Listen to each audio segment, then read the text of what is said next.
Hi friends, this is Vincent. நம்ம சேனலுக்கு உங்களை அன்புடன் வரவேற்கிறேன். நம்ம சேனல் வந்து பார்த்தீங்கன்னா உங்களோட கெரியரை செட் பண்ணுறதுக்காக தான் இன்ஜினியரிங்காக நிறைய வீடியோஸ் வந்து உங்களுக்காக கொடுத்துருக்கோம். ரெகுலராக நம்ம சேனலை ஃபாலோ பண்ணிங்க அப்படின்னாவே நீங்கள் செகண்ட் செமஸ்டரில் அரியர் இல்லாமல் கண்டிப்பாக நீங்கள் நல்லபடியாக கிளியர் பண்ண முடியும். சரியா?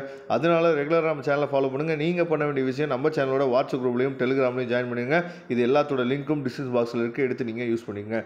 ஓகே ஃப்ரெண்ட்ஸ், ரொம்ப ஒரு முக்கியமான வீடியோ. அதாவது GE 3252 தமிழ்ஸ் அண்ட் டெக்னாலஜியோட 16 மார்க் கொஸ்டின்ஸ், அதாவது இம்பார்ட்டன்ட் தான் நம்ம என்ன பண்ணால் பார்க்க போகிறோம். சரியா? கண்டிப்பாக இந்த கொஸ்டின்ஸில் இருந்து நிறையா வந்து நமக்கு ரிப்பீட்டடாக கேட்குறதுக்கு வாய்ப்புகள் வந்து அதிகமாக இருக்குது. அதனால் இந்த வீடியோ ஸ்கிப் பண்ணாதீங்க.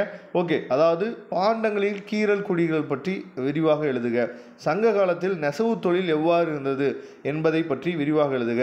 யாரோ ஒரு பையன் வந்து டவுட் கேட்டிருந்தீங்க, என்னென்னா சார் எனக்கு வந்து ஃபஸ்ட்டு செமஸ்டர் நான் தமிழ் எக்ஸாமை தமிழ் எழுதினேன், அதனால எனக்கு அரியர் இருந்துச்சு, நான் தமிழ் எக்ஸாமை இங்கிலீஷில் எழுதலாமா, இப்போ அரியர் எழுதும் போது எழுதலாமான்னு சொல்லி கேட்டிருந்தீங்க. அதனால் எந்த பிரச்சனையும் இல்லை. ஏன்னா நம்ம கொஸ்டின் பேப்பர் வந்து போத் தமிழ் அண்ட் இங்கிலீஷ் ரெண்டுலேயுமே இருக்கும். சரியா?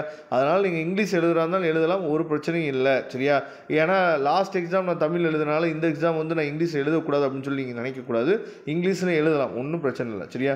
ஓகே, அடுத்து பிரிட்டிஷ் காலத்தில் சென்னையில் இந்தோ சாரணிக் கட்டிடக்கலை பற்றி தெளிவாக விவரி. அதுக்கப்புறம் சங்க காலத்தில் வடிவமைப்பு மற்றும் கட்டுமானங்கள், சிலப்பதிகாரத்தில் மேடை அமைப்பு பற்றிய விவரங்கள், சங்க காலத்தில் கட்டுமான பொருட்களும் நடுக்கல்லும், வேளாண்மை மற்றும் வேளாண்மை சார்ந்த செயல்பாடுகள், அதாவது சோழர் கால குமிழி தூம்பின் முக்கியத்துவம், அப்படி அதை பற்றி என்னாச்சும் பார்த்தா எக்ஸ்பிளைன் பண்ண சொல்லியிருக்காங்க.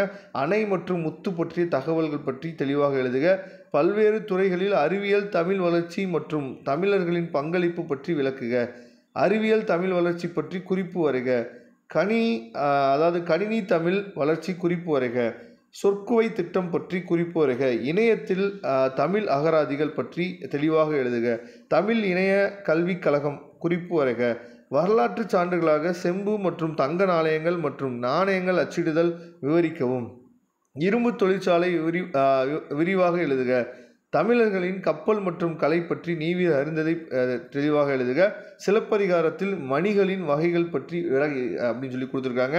கண்டிப்பாக இந்த கொஸ்டின்ஸ் நிறைய உங்களுக்கு வந்து ரிப்பீட்டடாக கேட்குறதுக்கு வாய்ப்புகள் அதிகமாக இருக்குது. அதனால் இந்த PDF லிங்க் நான் டிஸ்கிரிப்ஷன் பாக்ஸ் கொடுத்துருக்கேன், எடுத்து நீங்கள் யூஸ் பண்ணுங்க. வரக்கூடிய நாட்களில் நாம் போடக்கூடிய இம்பார்ட்டன்ட் கொஸ்டின்ஸ் ரொம்ப உங்களுக்கு யூஸ்ஃபுல்லாக இருக்கும். அதனால் ஒரு நாளைக்கு ஒரு 1 hour நீங்கள் டைம் ஸ்பெண்ட் பண்ணால் போதும். கண்டிப்பாக எக்ஸாமுக்கு முன்னாடி நீங்கள் நல்லபடியாக ப்ரிப்பேர் ஆகிடலாம்.